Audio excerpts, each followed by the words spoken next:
하나님 말씀은 마가복음 6장 14절에서 29절입니다. 마가복음 6장 14절부터 봉독하겠습니다. 예수님의 이름이 알려지게 되니 헤롯 왕이 이를 들었고 말하기를 세례자 요한이 죽은 자들 가운데서 살아났다. 그 때문에 그 안에서 능력이 활동하는 것이다 라고 하였고, 다른 이들은 그를 엘리야라고 하였으며 또 다른 이들은 그를 선지자들 중에 하나라고 말하였다. 그러나 헤롯은 듣고서 말하기를 내가 목을 벤 그 요한이 살아났다고 하였다. 전에 헤롯이 자기 형제 빌립의 아내 헤로디아 때문에 친히 사람을 보내어 요한을 붙잡아서 그를 감옥에 가두었는데 이는 헤롯이 그 여자와 결혼하였기 때문이다. 요한이 헤롯에게 말하기를 당신이 형제의 아내를 취하는 것은 옳지 않습니다 라고 하였다. 그러므로 헤로디아가 요한에게 원한을 품고 그를 죽이고자 하였으나 그렇게 할 수가 없었으니 이는 헤롯이 요한을 의롭고 거룩한 사람인 줄 알고 그를 두려워하여 보호하였고 또 그의 말을 들을 때에 크게 번민하면서도 그의 말을 기꺼이 들었기 때문이다. 그러다가 좋은 기회가 왔으니 헤롯이 자기 생일잔치에서 고관들과 전부장들과 갈릴리의 지도자들에게 연회를 베풀었는데 바로 그 헤로디아의 딸이 들어와 춤을 추어 헤롯과 그와 함께 앉은 자들을 기쁘게 하였으므로 왕이 그 소녀에게 말하기를 네가 원하는 것은 무엇이든지 내게 구하여라. 그러면 내게 주겠다라고 하였다. 또 그가 그 소녀에게 맹세하기를 무엇이든지 내게 구하면 내가 내 나라의 절반이라도 내게 주겠다라고 하였다. 이에 그 소녀가 나가서 자기 어머니에게 말하기를 제가 무엇을 구할까요? 하니 그 어머니가 말하기를 세례자 요한의 머리를 구하여라 하였다. 그 소녀가 즉시 급히 왕에게 들어가서 지금 곧 세례자 요한의 머리를 쟁반 위에 담아서 저에게 주시기를 원합니다 하니 왕이 매우 근심하였으나 자기가 한 맹세들과 연회석에 앉아있던 자들 때문에 그 소녀의 요구를 거절할 수 없었다. 왕이 즉시 시위병을 보내어 그의 머리를 가져오라고 명령하였고 그 시위병이 가서 감옥에서 그의 목을 베어 그의 머리를 쟁반에 담아 가져와 그 소녀에게 주니 그 소녀가 그것을 자기 어머니에게 주었다. 요한의 제자들이 듣고 와서 그의 시체를 가져다가 무덤에 안장하였다.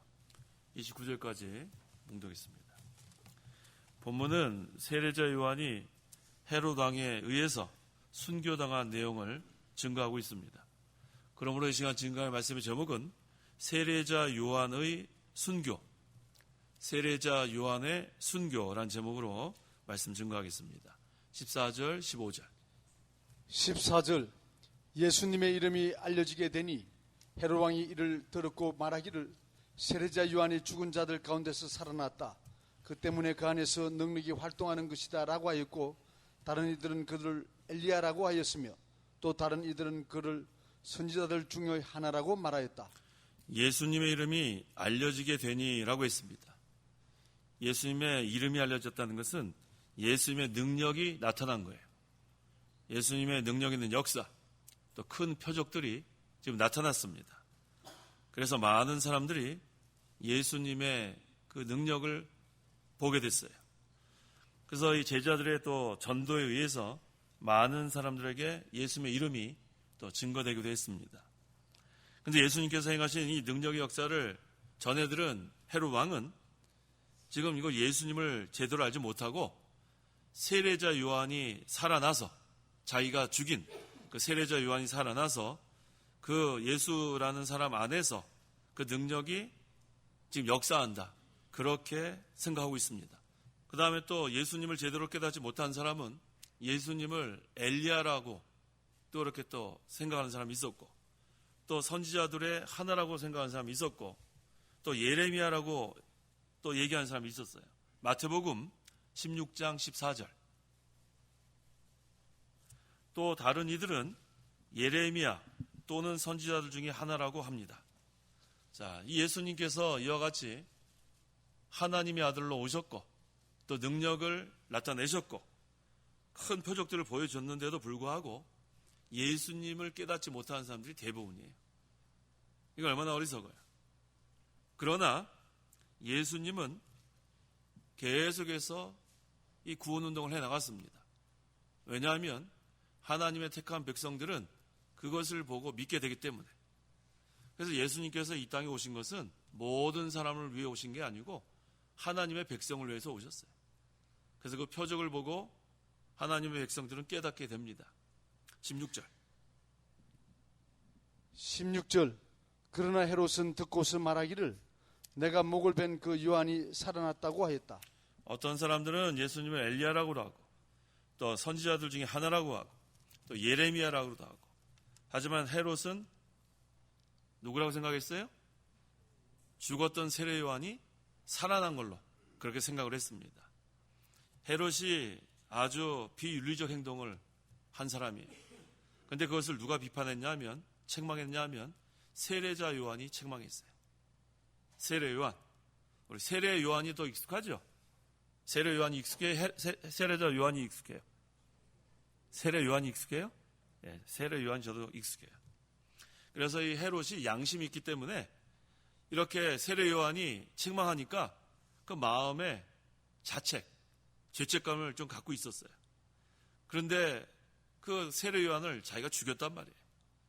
그러니까 이제 그 예수님의 역사를 보면서 이것은 죽은 세례 요한이 그 안에서 지금 활동하는 거다. 이걸 보면은 범죄자의 심리 상태를 알 수 있어요. 세례 요한이 지금 헤롯 왕에 의해서 죽임을 당했지만 그 죽인 사람은 그 마음에 늘 불안한 거예요. 이 범죄자와 이해 같습니다. 그러니까 죄를 안 지어야 돼요. 죄를 짓게 되면 뭔가가 불안해요. 쫓기고. 그러니까 우리가 항상 그 범죄, 그러한데 우리가 빠지면 안 돼요. 이런 생각을 할 수밖에 없어요. 그래서 지금 이 헤롯 왕은 자기가 범한 죄로 인해서 늘 두렵고 불안하고 지금 공포에 쌓여 있습니다. 그래서 뭐 조그만 사건이라도 하나 터지면은 놀라게 돼 있어요. 그러니까 이 범죄자의 심리 상태는 이와 같습니다. 17절, 18절.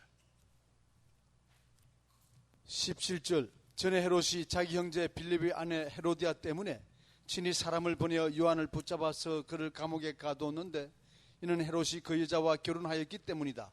요한이 헤롯에게 말하기를 당신이 형제의 아내를 취하는 것은 옳지 않습니다 라고 하였다. 지금 본절부터 어떤 내용이 증거되냐면 헤롯이 세례 요한을 죽인 내용이에요. 어떻게 죽였는가? 지금 이 헤롯은 헤롯 더 그레이트라고 해가지고 헤롯 대제의 아들입니다. 헤롯 안디바스를 여기서 가리키는 거예요. 이 헤롯하고 뒤에 붙는 이름이 우리가 또 알아야 돼요. 헤롯 안디바스. 그는 자기 이복 동생 빌립의 아내 헤로디아를 빼앗았어요. 그 다음에 데리고 살았습니다. 이게 얼마나 비윤리적이에요. 아주 비윤리적인 사람이에요. 그런데 이 헤로디아도 한심한 사람이에요. 이 여자는 처음에는 자기 삼촌 빌립에게 시집을 가고 다음에는 다른 삼촌 헤롯 안디바스 왕에게 시집을 간 거예요. 아주 음란한 여자예요.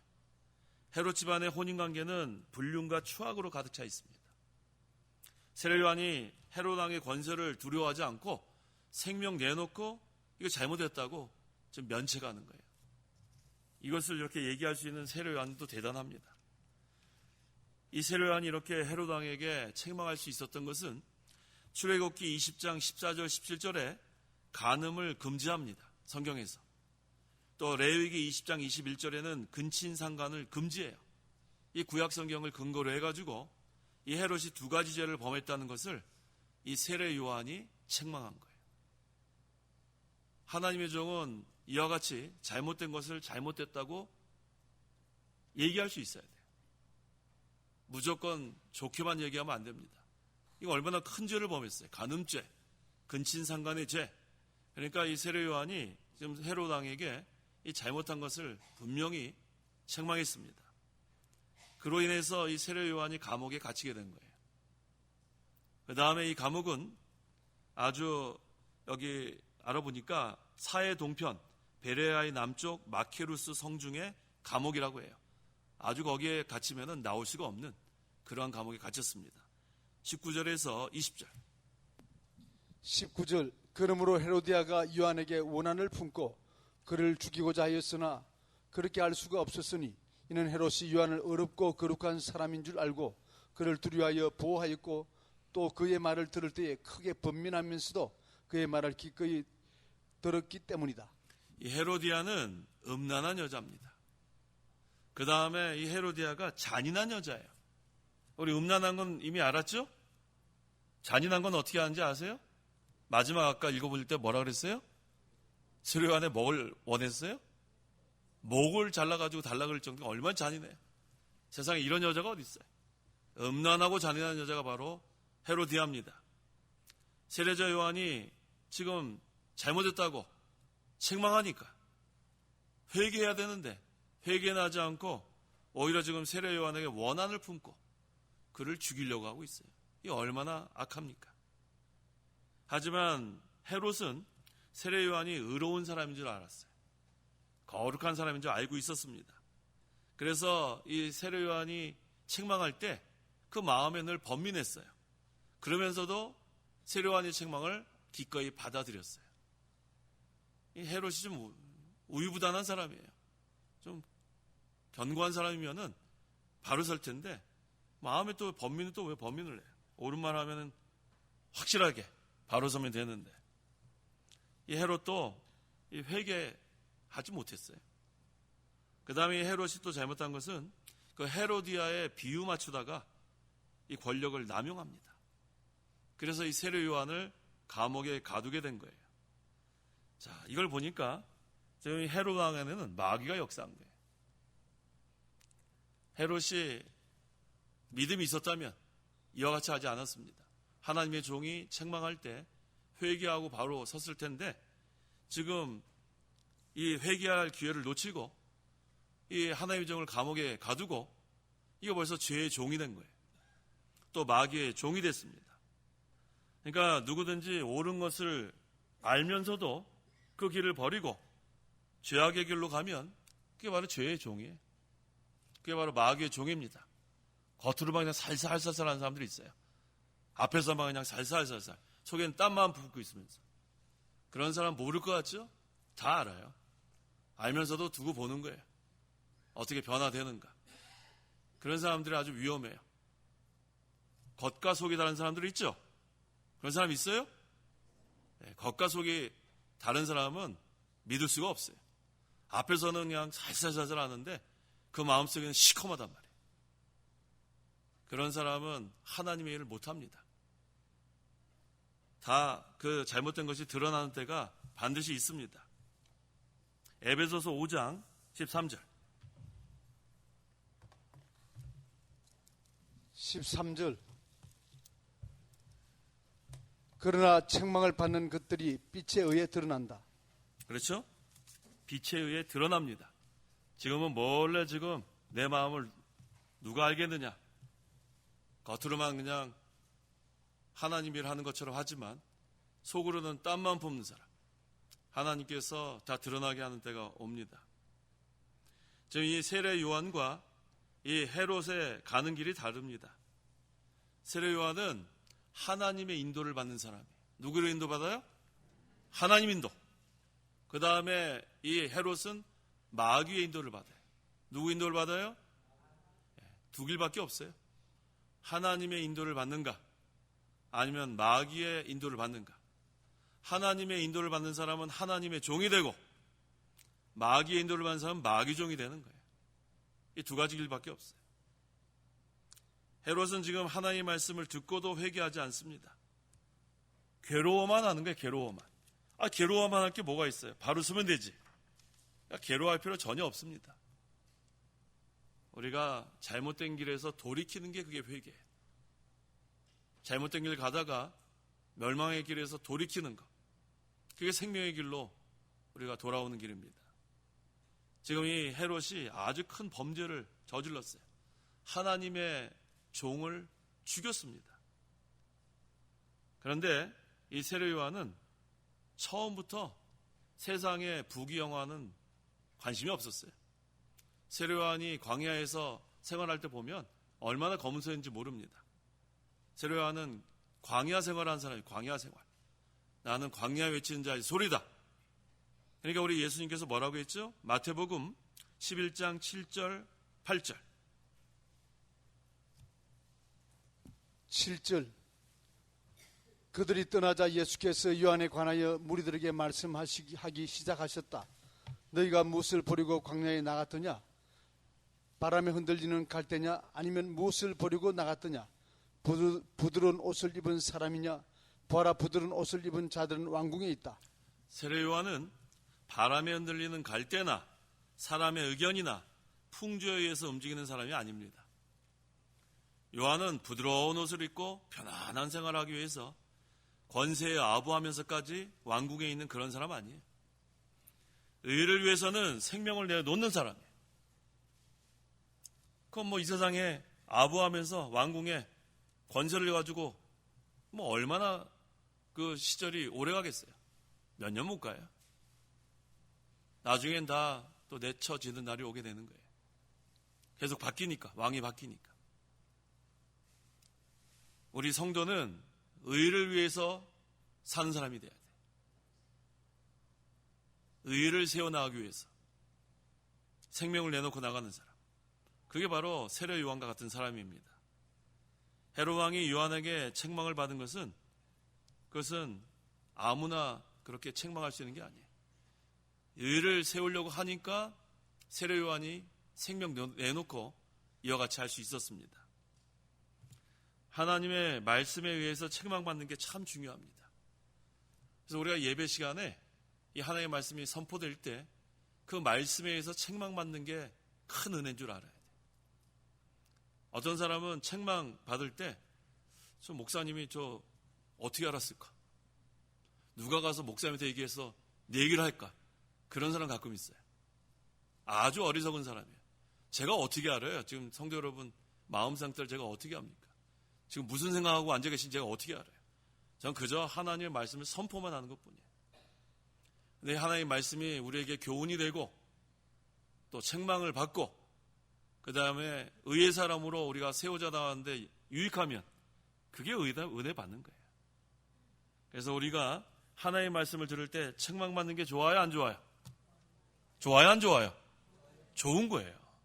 책망을 받아야 돼요. 아이고, 내가 잘못했구나.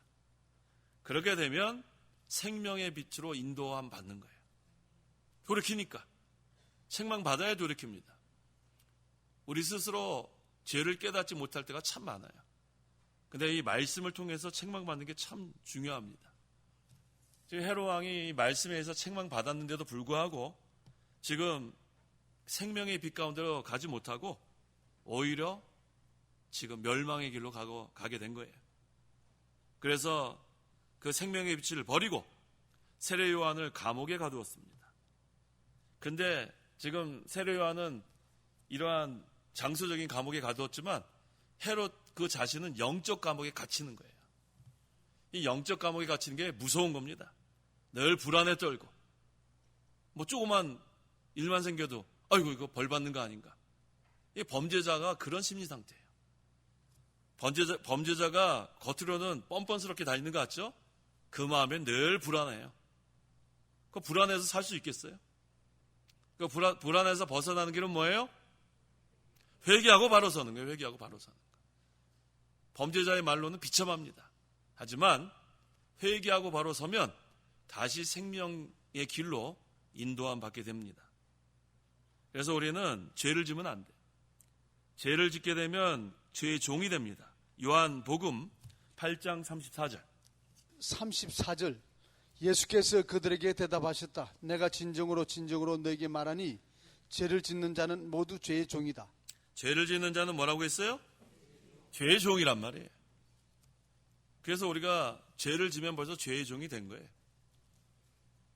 근데 회개하면 다시 하나님의 종이 되는 거예요. 그래서 회개하는 게 중요합니다. 계속해서 죄 짓고 종시 회개하지 않으면 죄의 종, 마귀의 종으로 살다가 불안에 떨다가 결국 멸망하는 거예요. 그래서 회개가 중요합니다. 멸망의 길에서 생명의 길로 돌아서는 거예요. 그래서 이 죄를 짓는 사람은 죄의 종뿐만 아니라 마귀의 종이에요. 마귀의 종. 마귀는 항상 우리를 죄짓게 만드는 거예요. 우리의 부패성, 우리의 정욕, 욕심, 그거를 만족시키라고 자꾸 죄짓게 합니다. 근데 우리가 성경에서 증거하는 게 뭐냐면 진 자는 이긴 자의 종이라고 했어요.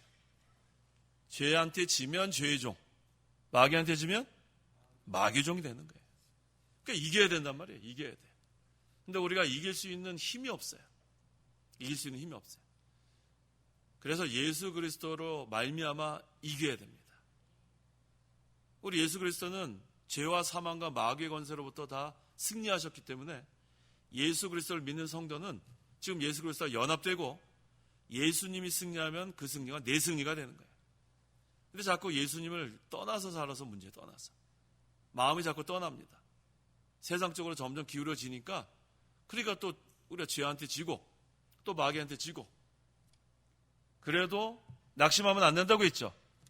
나의 소망은 어디 있어요? 주께 있습니다. 우리 배웠잖아요. 주일 오전에. 나의 소망은 어디 있어요? 주께 있습니다. 죄를 지어도 거기서 낙심하지 마요. 아이고 내가 또 죄를 지었구나. 이 한심한 사람은 어떻게 하면 좋겠냐. 그러지 말고 빨리 또 거기서 즉시 회개하란 말이에요. 마귀는 자꾸만 우리 낙심하게 만드는 거예요. 너는 죄 짓는 죄인이다. 이 못된 사람아 막 계속 우리 마음에게, 왜냐하면 우리가 죄를 날마다 짓니까. 하지만 우리는 거기서 낙심할 필요 없어요. 자기 자신 바라보지 말고 나의 소망은 주께 있습니다. 하나님께만 소망을 두고 다시 회개하면 되는 거예요. 우리는 죽을 때까지 그 생활을 할 수밖에 없어요. 죽을 때까지 죄를 짓지만 또 회개하고. 그래서 나의 소망은 주께 있는 거예요. 낙심하지 마세요. 네, 죄 짓지 않은 사람이 어디 있어요.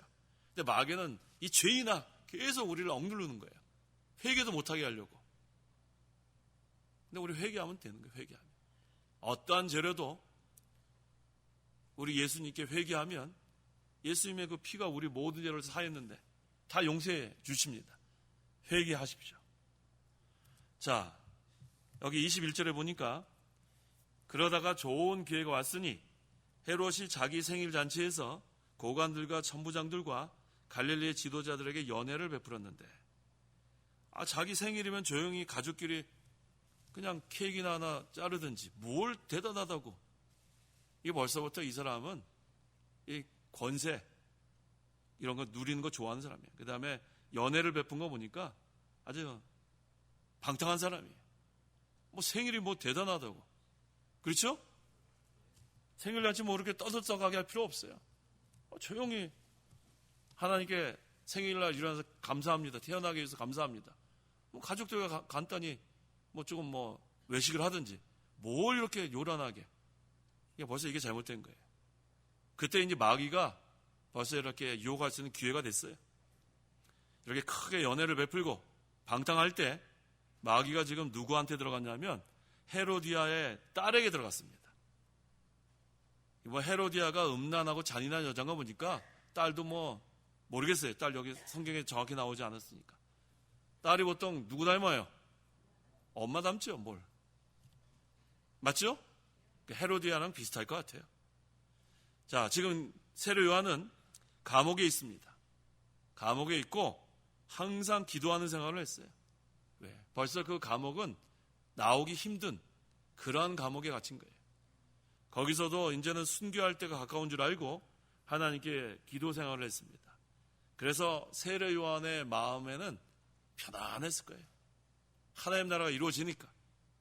사도 바울도 감옥에서 보낸 서신이 있죠. 옥중 서신. 몇 개 성경에 있죠? 옥중 서신 뭐예요? 에베소서, 빌립보서, 빌레몬서, 골로새서, 에필골몬, 에베소서, 빌립보서, 골로새서, 빌레몬서. 자, 감옥에 있는 사도 바울이 항상 뭐라고 권면했냐면 기뻐하고 기뻐하라. 항상 기뻐하라 그랬어요. 그러니까 감옥에 있어도 그 마음에 하나님 나라가 이루어지면 기쁜 거예요.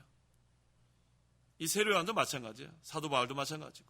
그 마음에 하나님 나라가 이루어지니까 이 감옥에서도 불안하지 않고 늘 하나님 나라 생활을 했음이 분명합니다.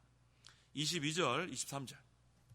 22절 바로 그 헤로디아의 딸이 들어와 춤을 추어 헤롯과 그 함께 앉은 자들을 기쁘게 하였으므로 왕이 그 소녀에게 말하기를 내가 원하는 것은 무엇이든지 내게 구하여라. 그러면 내게 주겠다라고 하였다. 또 그가 그 소녀에게 맹세하기를 무엇이든지 내게 구하면 내가 내 나라의 절반이라도 내게 주겠다라고 하였다. 네.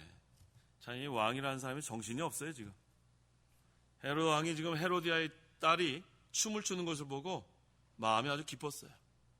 그래서 뭐라고 지금 맹세했어요? 나라의 절반이라도 주겠다. 정신 나갔죠? 정신 나갔다고요, 지금. 지금 요한을 원수로 여기는 헤로디아에게 지금 요한을 죽일 수 있는 절호의 찬스가 왔습니다. 24절. 24절 이에 그 소녀가 나가서 자기 어머니에게 말하기를 제가 무엇을 구할까요? 하니 그 어머니가 말하기를 세례자 요한의 머리를 구하여라 하였다. 요한을 죽일 기회를 엿보고 있다가 이 헤로디아가 이제 기회가 왔습니다. 지금 헤롯이 자기 딸 춤추는 걸 보고 기뻐가지고 이 나라의 절반이라도 주겠다고 맹세한 걸 알게 됐어요. 이 맹세한 것 자체가 잘못된 거예요. 아니 무슨 그 춤을 얼마나 잘 췄는지 모르겠지만 그거 보고 좋아가지고 맹세까지 해요? 나라의 절반이라도 주겠다고. 근데 그 헤로디아 그 딸 뒤에는 누가 지금 버티고 있어요? 헤로디아가 지금 버티고 있고 지금 헤로디아 마음에는 뭐가 역사하고 있어요? 마귀가 역사하고 있단 말이에요. 이 마귀는 전면에 나서지 않는 거예요, 지금. 이거 조심해야 돼요. 배후에는 마귀가 조정하고 있는 거예요. 그래서 이렇게 방탕하는 생활하면 큰일 납니다. 지금 헤롯 왕이 방탕한 생활하고 있는 거예요. 자기의 권세와 권력을 지금 남용하고 있습니다. 그때 마귀가 올무를 낳는데 거기에 걸려드는 거예요. 25절. 25절 그 소녀가 즉시 급히 왕에게 들어가서 지금 곧 세례자 요한의 머리를 쟁반 위에 담아서 저에게 주시기를 원합니다 하니. 얼마나 잔인합니까? 이렇게 잔인한 사람, 뭐 요즘 잔인한 사람 너무 많은데 이 당시에도 뭐 대단히 잔인한 사람이에요. 헤로디아의 딸이 지금 헤롯의 약속, 맹세, 자기 어머니한테 가서 얘기하니까 빨리 가서 너는 지금 세례 요한의 머리를 구해라. 구체적으로 어떻게 머리를 어떻게 갖고 달라고요? 아유 끔찍해. 머리를 잘라가지고 쟁반에다가 이렇게 해가지고 아주 잔인한 사람이었죠. 마귀가 역사하면 이와 같이 잔인할 수 있습니다. 그럼 마귀라고 할 수밖에 없어요. 26절. 26절 왕이 매우 근심하였으나 자기가 한 맹세들과 연회석에 앉아있던 자들 때문에 그 소녀의 요구를 거절할 수 없었다. 헤롯 왕이 매우 근심했다고 했어요. 범죄자는 늘 근심, 불안, 초조, 공포예요. 이게 범죄자가 이와 같아요. 겉으로는 뻔뻔하게 다니죠. 그 안에는 불안, 초조 이와 같이 됩니다. 헤롯은 자기가 한 맹세에 대해서 매우 근심했지만 늦었어요. 왜? 많은 사람 앞에서 지금 맹세를 했기 때문에 자기의 권세를 중요시 여기는 헤롯 왕이 그거를 철회할 수가 없어요. 성도 여러분, 맹세하지 마세요. 맹세하지 마세요. 난 죽어도 안 하긴 뭘 죽어도 안 해. 그러다 죽으려고. 자, 쓸데없는 맹세하지 마세요. 쓸데없는 맹세. 아시겠죠? 오늘 그저 하나님 말씀이면 예, 아니면은 아니요. 말씀이 기준이 돼야지 우리가 자기 생각대로 맹세하면 안 됩니다. 지금 이 헤롯이 여기 보니까 맹세라 그래서 맹세 드리라 그랬어요. 26절에. 맹세라 그래서 보세요. 맹세 드려야 맹세예요. 맹세 드리라 그랬죠. 그러니까 여러 번 반복한 것 같아요. 내가 반드시 꼭. 얼마나 이게 어리석은 일이에요. 27절에서 28절. 27절 왕이 즉시 시병을 보내어 그의 머리를 가져오라고 명령하였고 그 시병이 가서 감옥에서 그의 목을 베어 그의 머리를 쟁반에 담아 가져와 그 소녀에게 주니 그 소녀가 그것을 자기 어머니에게 주었다. 네, 그 소녀가 요구한 대로 세례 요한의 목을 베어 그 소녀에게 주게 했습니다. 큰 범죄를 저질렀어요. 큰 범죄. 이게 얼마나 악한 일을 했는지 몰라요. 근데 이 헤롯 왕이 더 잘못된 것은 잘못한 일인 줄 알면서 범죄했다는 거예요. 모르고 한 게 아니에요. 그 마음속에 매우 근심했다고 했죠. 안 해야 되는데 하면서도 범죄했다는 게 더 큰 죄예요. 알면서. 헤롯은 지금 죄의 종이 되어서 옳은 길을 따라가지 못했는데 죄인 줄 알면서 죄를 졌다는 거예요. 오늘날도 마찬가지예요. 모르고 짓는 죄 우리 많습니다. 근데 알면서도 체면 때문에 죄를 짓는 거, 알면서도 인정 때문에 죄를 짓는 거, 알면서도 자기의 유익 때문에 죄를 짓는 거, 그건 더 큰 죄예요. 알면서 짓는 죄들. 모르면서 짓는 죄도 잘못했지만 우리가 고의로 짓는 거 많습니다. 그거 다 우리가 회개하고 또 맹세하면 안 돼요. 맹세. 잘못된 맹세. 그래서 항상 우리는 자기의 무슨 명예, 자존심 이런 거 중요하지 않아요. 의가 중요합니다. 의를 세워나가는 게 중요하지, 자기한테 손해가 나도 의를 위해서는 생명까지 내놓는 거, 이게 중요합니다. 29절.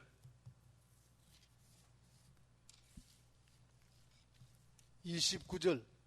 요한의 제자들이 듣고 와서 그의 시체를 가져다가 무덤에 안장하였다. 자, 이제 세례 요한은 순교했습니다. 그 다음에 요한의 제자들이 와서 그 시체를 가져다가 무덤에 안장했습니다. 이것을 우리는 어떻게 해석할 수 있냐면, 세례 요한은 자기의 달려갈 길을 다 간 거예요. 선한 싸움을 다 싸운 거예요. 그 다음에 죽을 것이 생명에게 삼켜졌습니다. 고린도 후서 5장 4절.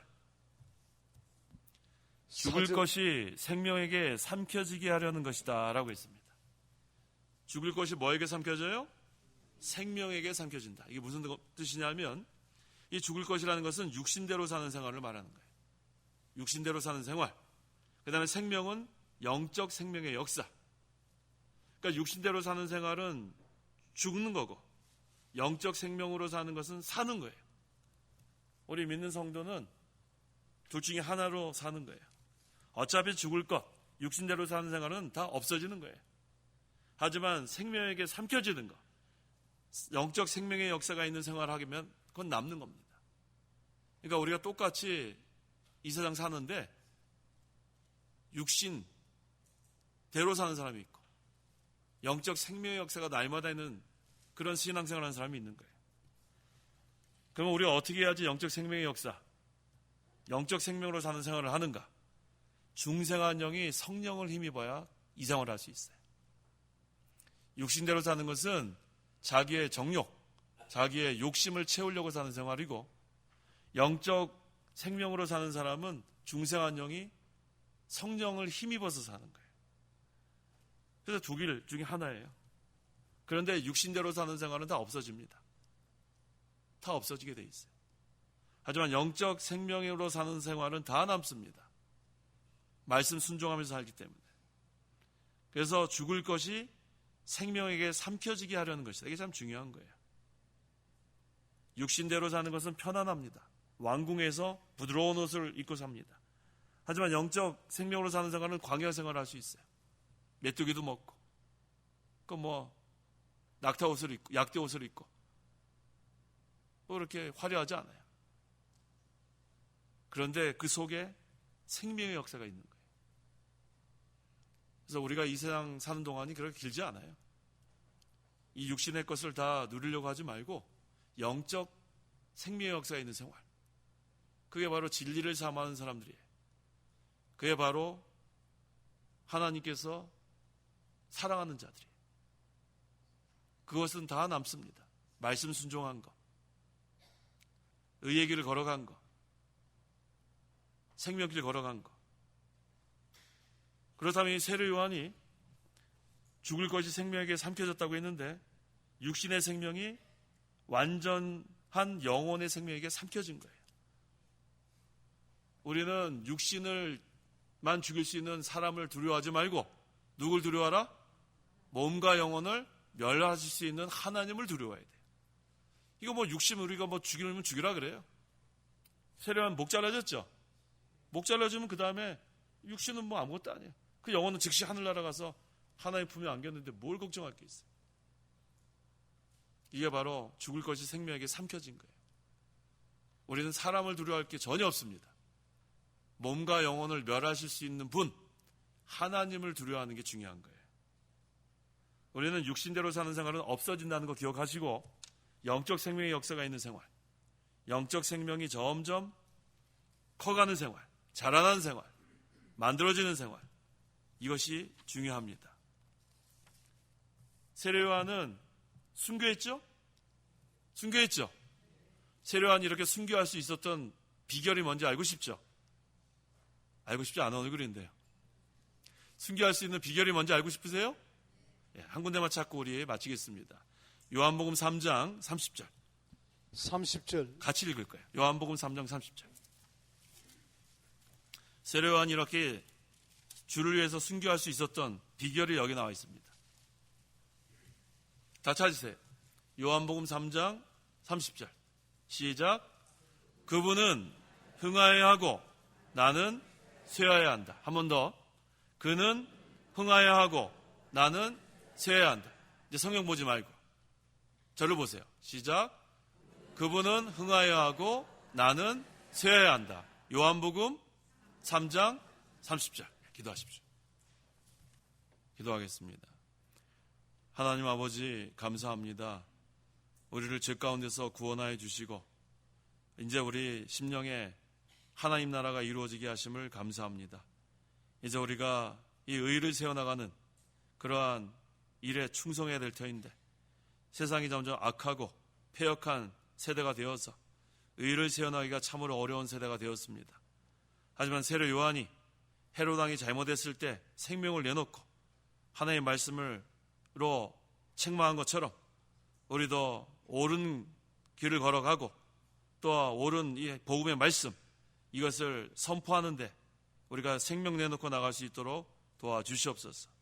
항상 이 육신의 것으로 만족하는 생활을 하지 아니하고 이 영적 생활, 하늘나라의 기쁨, 하늘나라의 소망을 가지고 평강을 가지고 우리가 힘써 신앙생활을 해나갈 수 있도록 도와주시옵소서.